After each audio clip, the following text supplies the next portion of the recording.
di dalam mazhab Imam Syafi'i, umrah itu hukumnya wajib bagi setiap manusia sekali seumur hidup. Artinya, kalau umrah saja oleh mazhab Syafi'i mengatakan wajib sekali seumur hidup.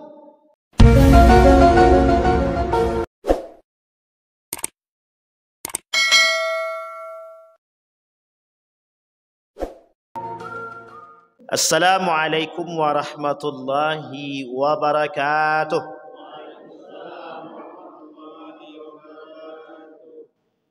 Alhamdulillahi rabbil alamin. Alhamdulillahilladzi arsala rasulahu bil huda wa dinil haq liyudhhirahu 'alad dini kullih wa kafa billahi syahida. Ashhadu an la ilaha illallah wahdahu la syarika lah wa ashhadu anna Muhammadan abduhu wa rasuluh la nabiyya ba'd. Allahumma salli wa sallim wa barik ala hadzal nabiyil karim. Allahumma salli ala Muhammad wa ala ali Muhammad fil alamin innaka Hamidum Majid. Ya ayyuhan nasu taqu rabbakum alladhi khalaqakum min nafsin wahidah wa khalaqa minha zawjaha wa batha minhuma rijalan katsiran wa nisaa'a wattaqullaha alladzi tasaaluna bihi wal arham innallaha kana 'alaikum raqiba. Wa qala Allah ta'ala ya ayyuhalladzina amanu taqullaha wa qulu qawlan sadida yuslih lakum a'malakum wa yaghfir lakum dhunubakum wa may yuti'illaha wa rasulahu faqad faza fawzan 'azima. Puji syukur kehadirat Allah atas limpahan rahmat dengan mengucapkan alhamdulillahirabbil alamin. Bersalawat kepada Nabi dengan mengucapkan Allahumma salli ala Muhammad wa ala ali Muhammad fil alamin innaka Hamidum Majid. Bapak Ibu sekalian yang berbahagia, kita bermunajat kepada Allah di tengah hiruk pikuk pendangkalan keimanan. Masih bertahan orang-orang yang mau tetap beriman kepada Allah dan menjaga akidahnya. Kita selalu bermunajat dan bersyukur kepada Allah atas kekokohan iman kita. Mudah-mudahan iman yang kokoh ini sampai kelak membuat kita husnul khatimah. Amin ya rabbal alamin. Bapak Ibu sekalian yang berbahagia, tidak ada yang liburan ini. Nah, itu yang saya bilang tadi maksudnya. Hiruk pikuk pendangkalan akidah, masih ada orang-orang yang mau duduk di majlis ilmu untuk menambah keimanan. Maka kita bermunajat kepada Allah, Allah ridhai, Allah berkahi, dan Allah jadikan setiap perbuatan kita dalam menuntut ilmu jalan menuju surga. Amin. Man salaka tariqan yaltamisu fihi ilma sahhalallahu lahu tariqan ilal jannah. Wa innal malaikata la tad'u ajnihataha ridan li talibil ilmi. Ketika Nabi bicara dalam hadis dia, kata Nabi, wa innal malaikata la tad'u ajnihataha ridan li talibil ilmi. Jadi Bapak Ibu ini sekarang sedang mendapatkan naungan dari sayap-sayapnya malaikat. Dan dia ridho dengan orang-orang yang datang menuntut ilmu. Ridhonya malaikat itu, kata Ustadz Adi Hidayat, ada dua. Menukil dari pemahaman ulama salaf. Yang pertama, kita berdoa, malaikat yang ikut mengaminkan. Artinya, kemungkinan besar Allah kabulkan. Itu satu. Yang kedua, ridhonya malaikat tadi, malaikat sendiri yang mendoakan kita. Dan Allah mengaminkan dan mengkabulkan. Kira-kira, kalau malaikat yang berdoa, kira-kira Allah tolak apa tidak? La ya'sunallaha ma amarahum wa yaf'aluna ma yu'marun. Malaikat itu tak bermaksiat kepada Allah dan menjalankan apa yang diperintahkan oleh Allah. Jadi ibu-ibu, bapak ibu sekalian, kita ini mudah-mudahan betul-betul mendapatkan ajnihataha. Apa namanya itu? Dalam naungan sayapnya para malaikat yang ridho dengan apa yang kita buat malam hari ini.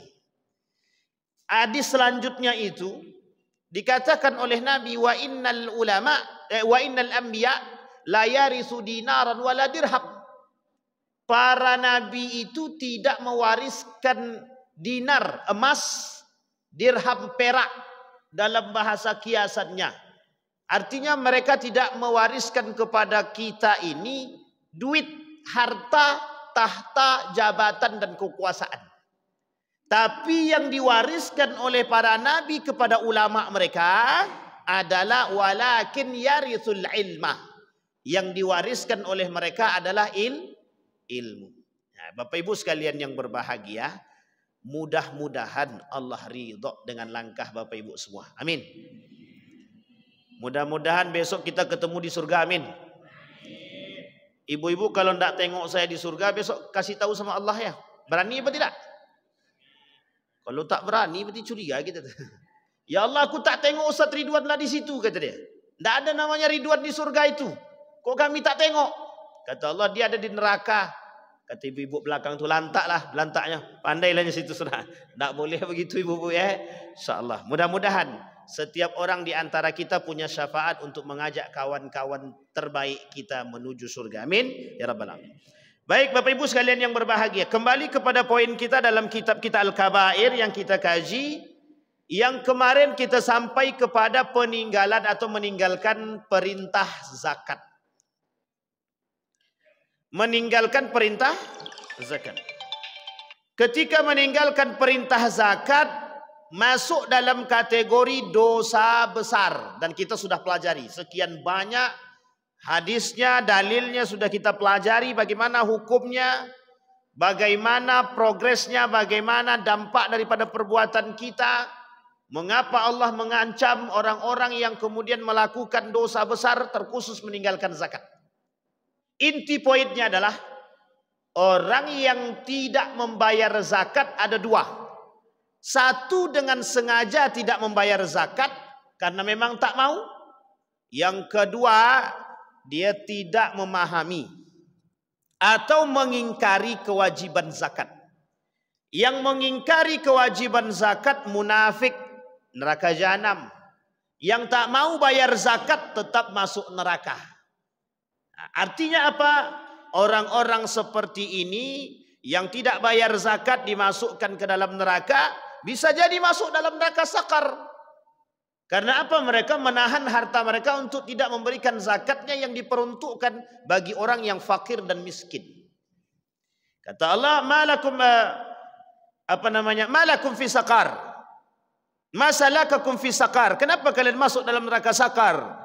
Lam nakum minal musallin, kami tidak solat. Yang kedua, lam nakun nut'imul miskin, kami tidak memberi makan orang miskin. Salah satu caranya tidak memberi makan orang miskin adalah dengan menahan haknya orang lain dari harta zakat dan harta-harta yang kita miliki. Di dalam wa fi amwalihim haqqun lis-sa'ili wal mahrum. Di dalam harta kita ada haknya orang-orang fakir dan miskin yang berhak mendapatkan itu. Inti poinnya adalah orang yang tak mau mengeluarkan zakat ada dua. Satu, kalau tidak dia orang munafik, berarti orang yang berdosa. Mujrimin, perampok. Perampok namanya.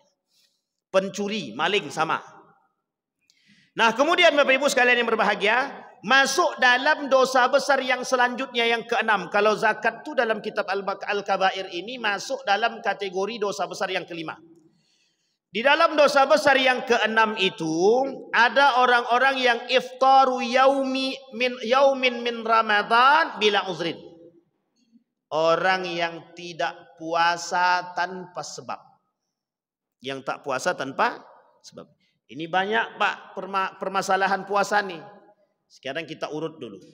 Yang pertama, orang yang boleh meninggalkan puasa itu di dalam aturan main puasa dan kewajiban berpuasa itu ada 3 tingkatan. Nah, ini saya jelasin dulu secara sejarah.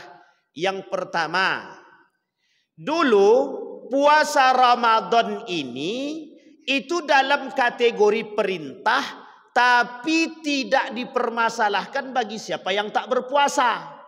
Karena ketika itu perubahan dari puasa Asyura. Dari puasa Asyura, Nabi sebelum perintah puasa Ramadan di Madinah, Nabi itu puasanya puasa Asyura. Tahu Bapak Ibu alasan kenapa Nabi di puasa itu yang sama?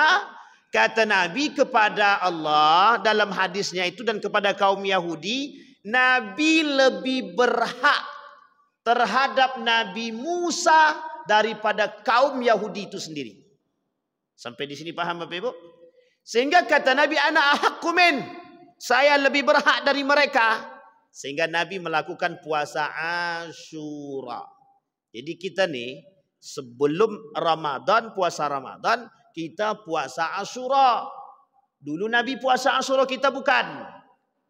Setelah Nabi berpuasa di Asyura itu, untuk apa Nabi berpuasa Asyura? Untuk mengatasi permasalahan kaum Yahudi.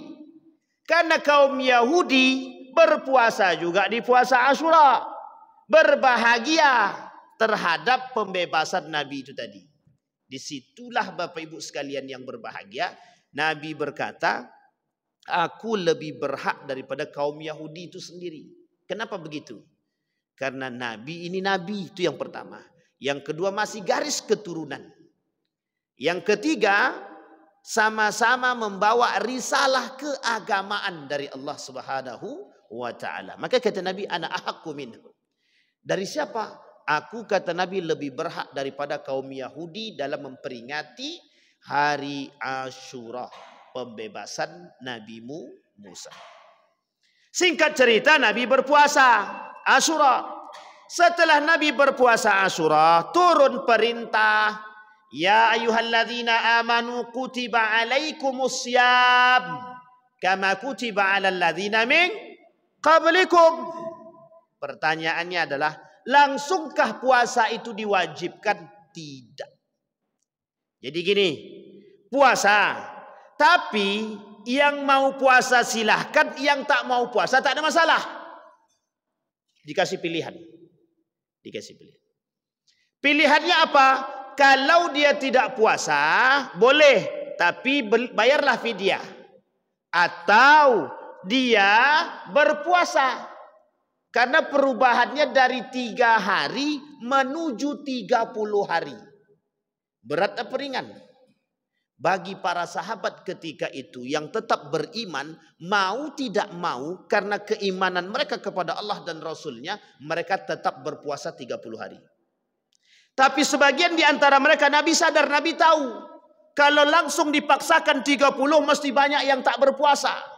Maka turun ketika itu ayat, dan pembahasan ayat itu tidak langsung mewajibkan secara mutlak. Kata Nabi, yang mau berpuasa silahkan, atau mau pilih boleh. Pilihlah fidyah. Singkat cerita, pada turun ayat selanjutnya yang kedua, atau perintah yang kedua, atau tingkatan yang kedua kewajiban berpuasa tadi, yang mau berpuasa silahkan, yang tidak berpuasa tetap mereka dikenakan fidyah. Yang ketiga, barulah turun perintah kewajiban secara mutlak. Apa kata Allah? Semuanya wajib berpuasa, kecuali yang tidak diwajibkan berpuasa atas mereka. Siapa mereka? 2. 1 orang yang dalam perjalanan, yang kedua orang yang sah. 2 ini saja yang tak boleh berpuasa. Bagaimana caranya pengharaman tingkatan tadi? Dikasih tingkatan, yang satu wajib tapi dalam kondisi boleh milih. Yang kedua wajib tapi ketika meninggalkan harus bayar fidyah. Yang ketiga tidak ada lagi yang meninggalkan kecuali orang yang sakit dan dalam perjalanan. Dan itu pun dalam 2 kategori. 1 wajib mengqada, yang satu lagi bayar fidyah. Jadi sudah yang ketiga nih, mau sekalipun dia merdeka ataupun tak merdeka, sakit ataupun safar, dia boleh meninggalkan itu dengan catatan uzur. Maka dia harus mengganti setelah selesai. Kalau dulu tak begitu. Boleh dia tinggal, boleh pilih. Mau pilih yang mana silahkan. Begitu dia dulu. Nah, singkat cerita Bapak Ibu. Sekarang pembahasannya, apakah puasa ini masuk dalam kategori dosa besar yang meninggalkan dengan sengaja? Jadi kalau meninggalkan tanpa sengaja, apakah dia masuk dosa besar atau tidak? Apakah dengan tidak sengaja itu juga masuk dalam kategori dosa besar? Dan akan kita lihat. Baik, sekarang kita lihat dulu. Adakah orang tidak berpuasa dengan tidak sengaja? Misal baru terbangun jam 7. Jam 7 baru terbangun dan tidak sahur. Tak sahur, kemudian dia lupa. Lupa. Kalau orang lupa bisa enggak dihakimi? Enggak bisa. Orang lupa ini enggak bisa dihakimi. Maka kata para ulama, dalam ulama fikih itu, orang yang lupa sampai dia ingat. Jangan lupa atau pura-pura lupa sudah makan kenyang baru dia ingat. Itu muskilah itu. Kata para ulama, orang yang terlupa kalau dia puasa benar-benar lupa, tapi kemudian dia ingat, dia boleh melanjutkan puasa dia, kata para ulama. Ini harus dipahami. Ini yang pertama. Tapi kalau dia pura-pura lupa, itu tidak ada dalam bahasan para ulama. Tetap masuk dalam kategori meninggalkan puasa dengan sengaja. Lah kalau muntah bagaimana Ustaz? Nah ini kategori ini. Kalau orang tuh muntah bagaimana? Dia ada sengaja dimuntahkan, dimasukkannya tangannya ke dalam ini, muntah dia. Berarti kira-kira ini orang batal apa tidak puasa dia? Kalau dia sengaja memuntahkan, berarti dia sengaja meninggalkan puasa. Tapi kalau dia tak sengaja dia muntah, atau memang dia muntah karena mabuk dan lain sebagainya, boleh dia membatalkan puasa dia, mengkodok kemudian hari. Makanya dalam bahasan puasa ini tak bisa sembarangan Pak. Karena banyak yang terikat penyakit-penyakit di dalam permasalahan puasa. Sekarang saya tanya Bapak Ibu. Saya safar dari Pekanbaru ke Sorek. Jaraknya berapa jam? 2 jam saja. Sekarang saya tanya, boleh enggak saya buka puasa saya? Dari Pekanbaru ke Sorek.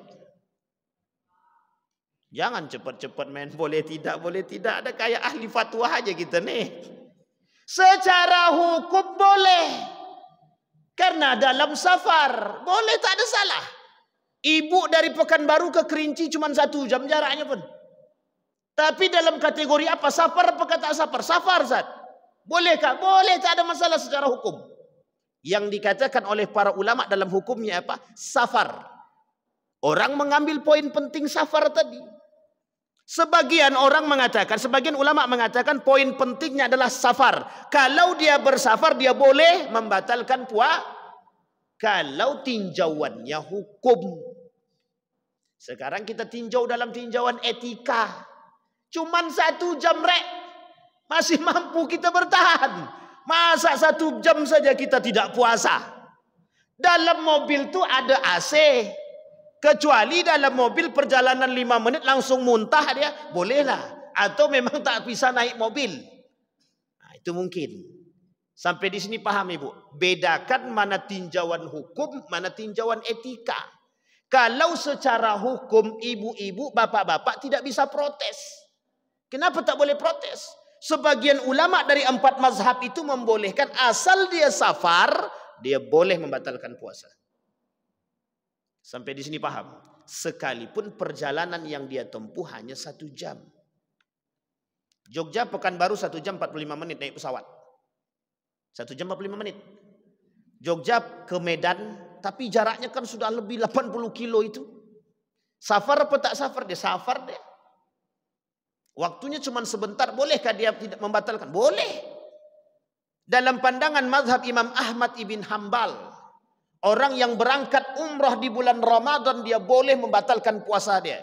Kenapa safar? Sampai di sini paham Bapak Ibu? Nah, sekarang kita bahas.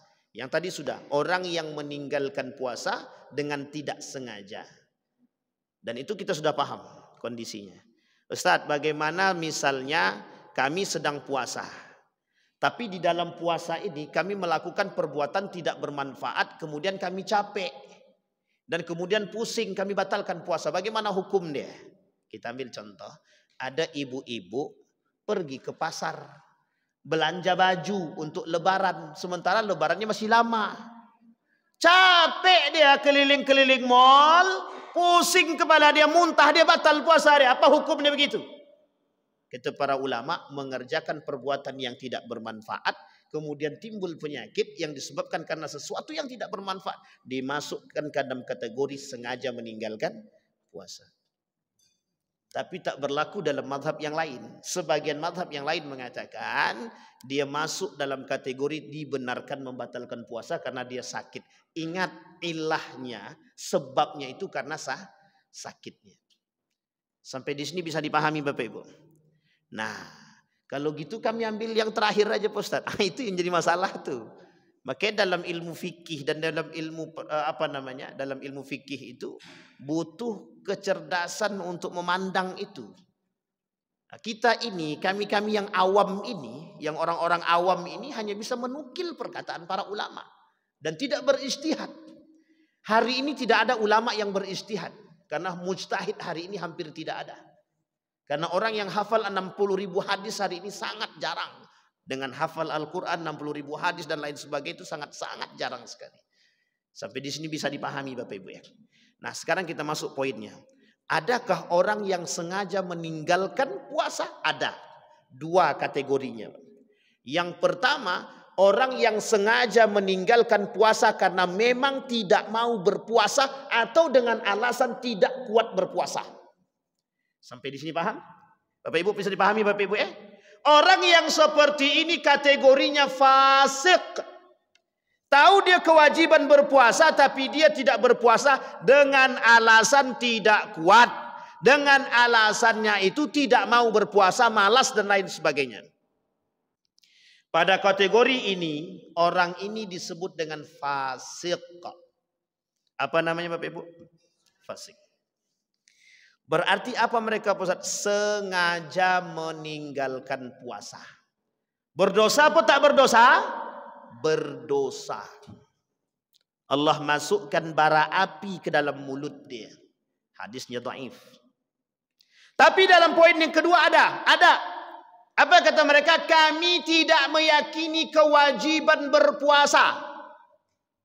Artinya apa? Ada sekelompok orang yang menganggap puasa itu tidak wajib atau mengingkari kewajiban dia. Poin yang kedua ini namanya munafik. Orang yang kedua ini masuk dalam neraka jahanam. Karena dia mengingkari syariat agama. Sampai di sini bisa dipahami Bapak Ibu? Dua kategori ini ada di antara kita. Tapi ada yang ketiga. Sudah dia tidak berpuasa, dia ajak orang lain untuk tidak berpuasa. Yuk kemana? Ke kantin sebelah. Uniknya lagi, ada orang yang sengaja membuka warung dia di tengah hari siang bolong dengan dalil kami memberi makan bagi orang-orang yang tidak berpuasa, penghormatan. Ini yang harus kita lawan Pak, yang harus kita lawan. Cuci otak. Kenapa saya katakan? Baik, saya ulas sedikit pembahasan pemikiran pada konsep ini. Bapak Ibu harus paham. Ada orang-orang yang sengaja membuka warung di siang hari di tengah bulan suci Ramadan. Atau di dalam bulan suci Ramadan. Dengan dalih toleransi kepada orang yang tidak berpuasa. Itu sama saja memberikan ruang bagi mereka untuk tidak berpuasa. Sampai di sini bisa dipahami Bapak Ibu. Datang kelompok liberal bilang. Itu kalau ada orang tak buka warung berarti mereka tidak bertoleransi. Bagaimana orang itu mau beli? Toko kelontong buka masih. Bisa buat mie goreng, mie rebus di rumah. Pandai-pandailah. Jangan kasih ruang bagi mereka. Ibu-ibu, bapak-bapak yang masih berjualan di tengah siang bolong bulan Ramadan itu berarti mereka tak paham nilai agama dan tak paham nilai-nilai puasa. Sampai di sini paham Bapak Ibu ya?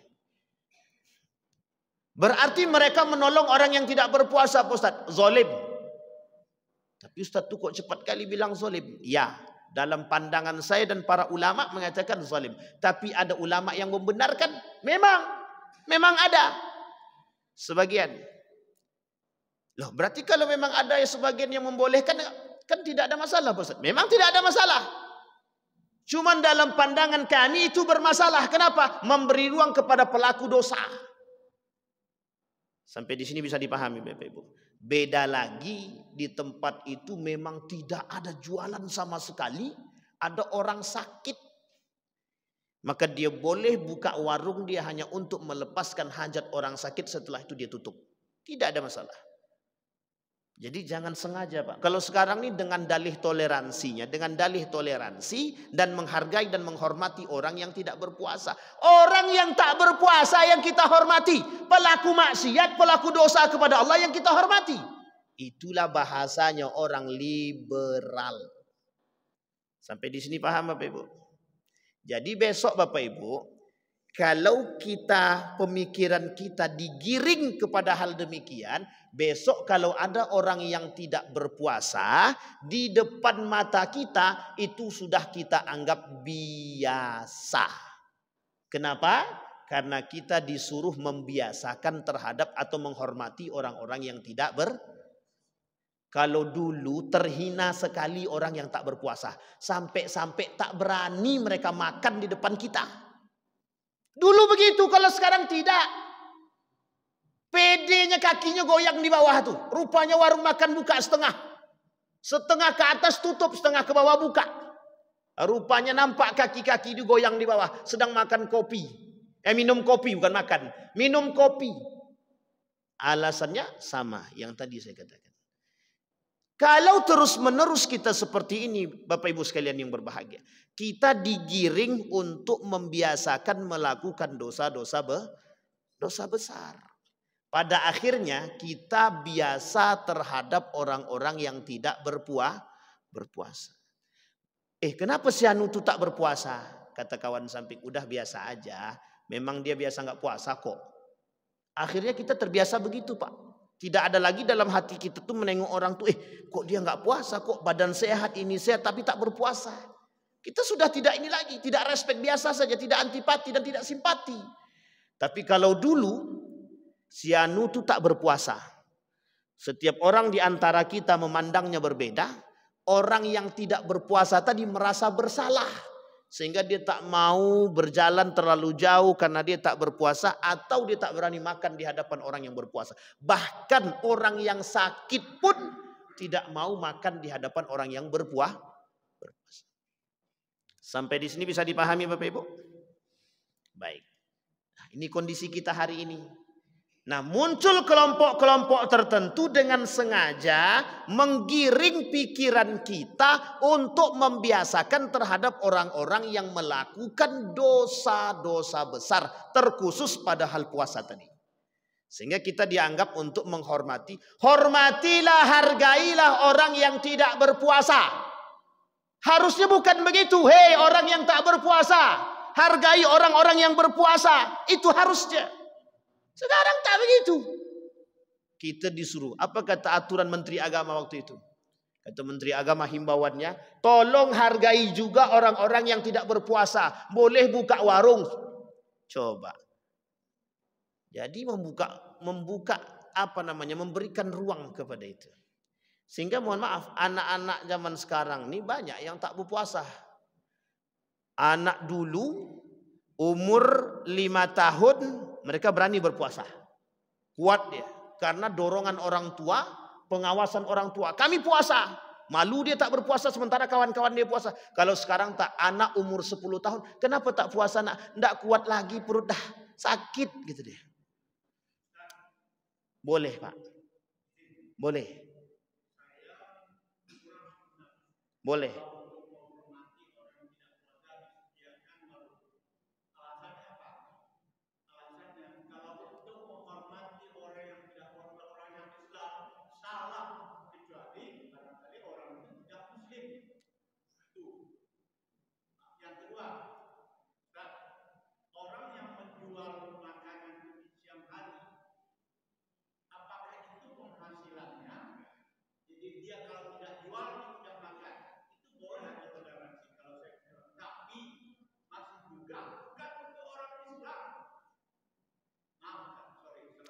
Waalaikumsalam warahmatullah. Yang pertama kita sama Pak. Yang pertama kita sejalan. Kita tak boleh menghormati orang yang tidak berpuasa. Itu harus digarisbawahi. Bukan berarti kita menghormati orang tidak berpuasa.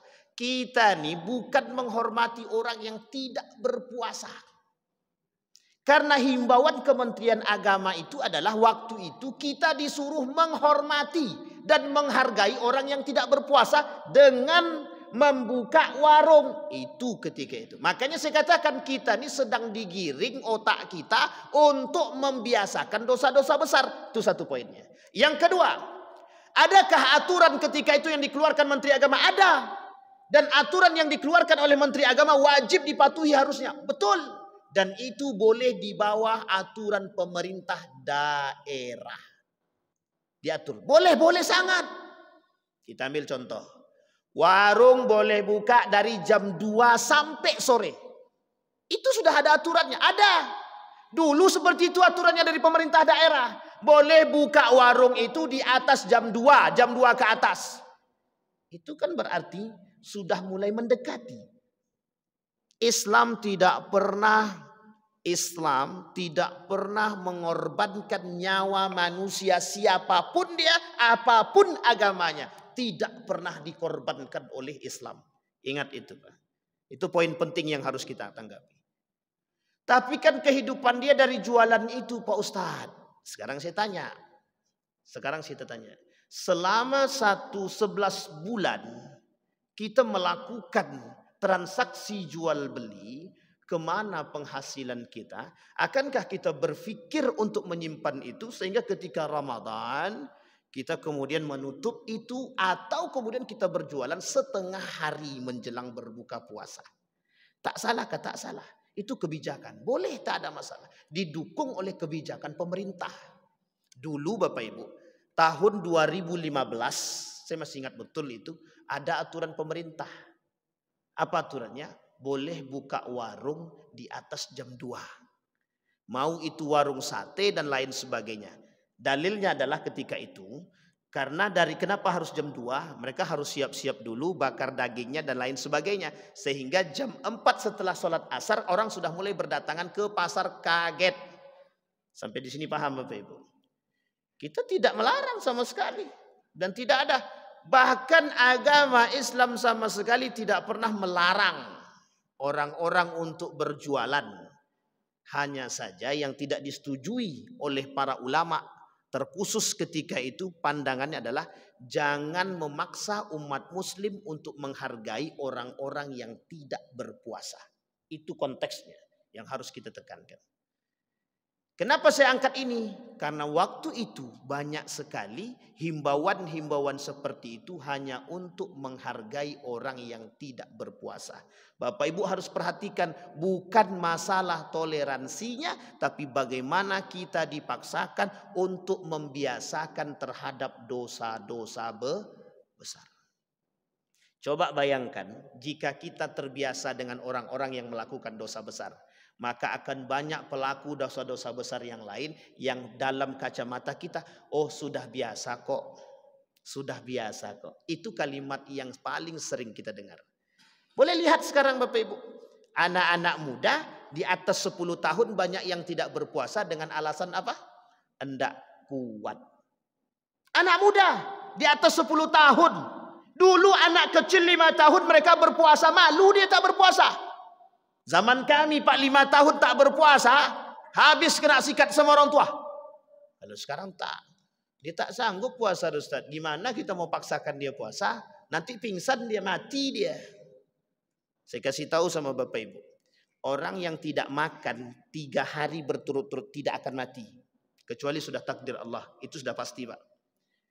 Orang yang tidak minum sampai 5 hari lebih itu masih belum bisa mati. Secara sirkulasinya begitu. Tapi kalau sudah takdir Allah itu mesti mau minum tak minum tetap mati kan. Tapi artinya adalah itu kita tanyakan Pak, benar nggak orang 1 hari itu tak makan bisa langsung mati? Enggak itu. Kata dokter enggak begitu deh. Rata-rata jangkauannya 3 hari gitu deh. Artinya apa Bapak Ibu? Kalau ada orang tua bilang nanti mati dia kok tak makan Pak Ustaz. Dia mati bukan gara-gara tak makan. Dia mati bukan gara-gara tidak makan. Itu gara-gara pesat ajal dah datang. Itu yang paling penting untuk kita pahami. Baik, sampai di sini bisa dipahami Bapak Ibu ya. Nah, kembali kepada poin tadi. Yang dipermasalahkan dalam agama Islam ada orang yang sengaja meninggalkan puasa. Bapak Ibu tengok, kenapa ente tidak puasa? Aku tukang Ustaz. Nah, muncullah fatwa tentang boleh tidak orang yang bertukang itu tidak puasa atau mengkodok puasa dia. Muncul fatwa itu, muncul. Ada alasannya, ada. Ketika datang para tukang itu, kami ini tukang, kerjaan kami di bulan Ramadan, kalau kami kerja di terik matahari, kami tak kuat. Sehingga mohon maaf, kami tak puasa. Tapi kalau kami tidak bekerja, anak istri kami tak makan. Sekarang Bapak Ibu kira-kira mudah tidak bagi ahli fikih dan ahli fatwa tadi menfatwakan hal demikian? Butuh waktu kah? Butuh ilmu kah? Butuh sangat. Sehingga dirumuskanlah oleh para ulama dalam perbedaan pendapat. Ada yang mengatakan boleh mereka tidak berpuasa dengan catatan mengkodok. Pertanyaannya adalah 30 hari dia tinggalkan. 30 hari Pak. Nah, sehingga kata para ulama, ma la yutraku kullu la yutraku kullu. Artinya apa? Dia kerja dari kapan? Dia kerja dari pagi sampai siang. Setiap hari kah? Setiap hari. Sekarang kata beliau, buatlah rumusan 3 hari kerja sisanya tidak. Atau 4 hari kerja sisanya tidak. Artinya apa? Selama 1 bulan dia tidak meninggalkan puasa secara utuh. Ini 30 hari dia tinggalkan semua. Kira-kira gimana cara menghitungnya itu? Coba bayangkan. Sama seperti ibu menyusui. Sudah melahirkan, menyusui, besok hamil lagi, tak lagi puasa. Mau sampai kapan lagi dia seperti itu? Nah, ini mantap tuh ceramahnya Ustaz Abdul Somad itu. Hari ini dia tak puasa gara hamil. Besok dia tak puasa gara-gara nifas. Besok dia tak puasa sampai 2 tahun dia kan menyusui kan begitu. Menyusui. Setelah itu dia hamil pula lagi tak puasa lagi gitu deh. Nah, jadi setiap tahun dia tak puasa kan gitu. Nah, itu gimana cara bayarnya itu? Bayar fidyah sampai selanjutnya itu. Atau qadha. Maka dikembalikan poin itu. Orang yang bekerja sebagai profesinya sebagai tukang, tidak hanya tukang, orang yang bekerja di batu bara, yang kemudian bekerja di perairan, itu menjadi perhatian khusus oleh para ulama untuk dicarikan fatwanya terkait permasalahan ini. Karena Islam juga tidak mau mengorbankan jiwa manusia. Ingat poin penting itu Bapak Ibu. Sehingga formulasinya jelas. Kita ambil contoh. Di Jakarta itu macetnya minta ampun. Sehingga muncul Pak fatwa boleh mengkodok sholat dalam macet.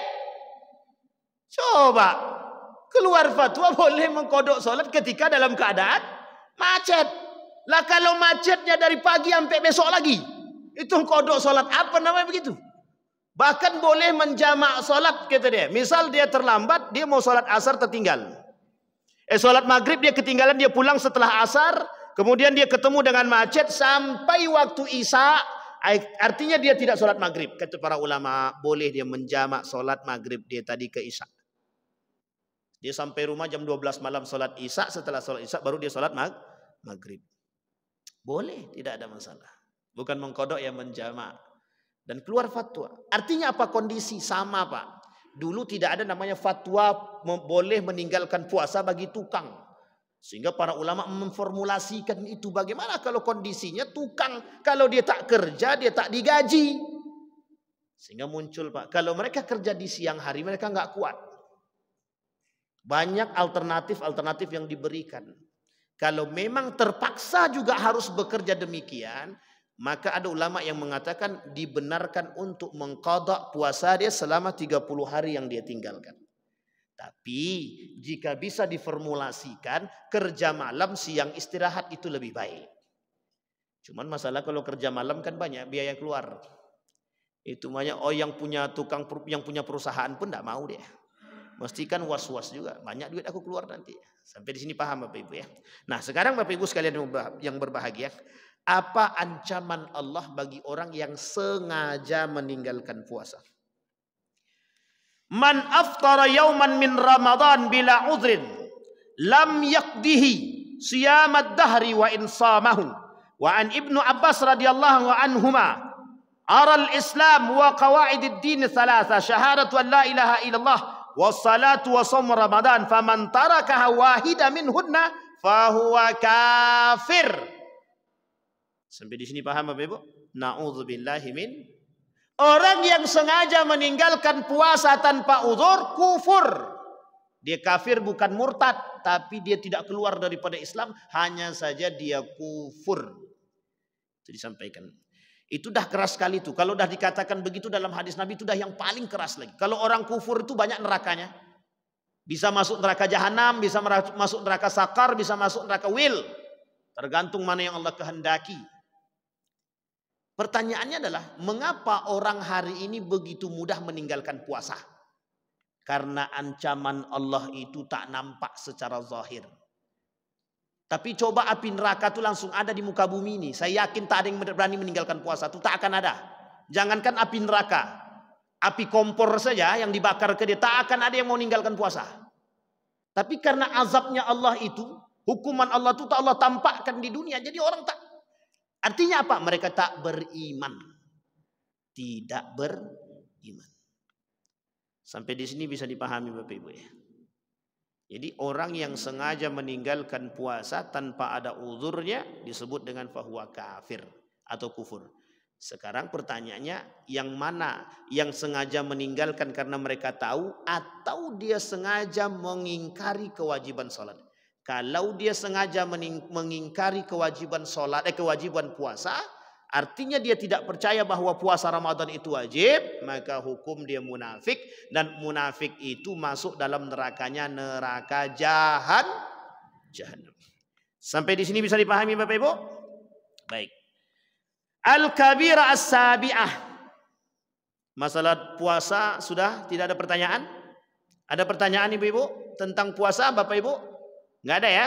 Aman ya? Jadi jangan coba-coba tinggalkan puasa. Ajarkan anak-anak kita dari hari ini untuk berpuasa. Ajarkan. Besok dia terbiasa dia. Kalau hari ini kita kasihan dengan mereka, maka terimalah menangis di akhirat.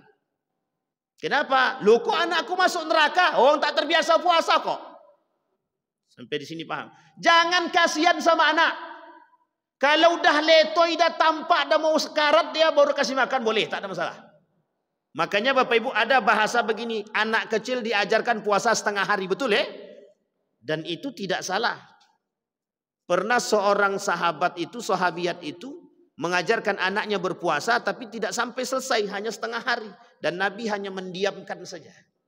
Sehingga itu menjadi dalil bagi mereka memberikan pendidikan kepada anak-anak untuk melatih mereka berpuasa.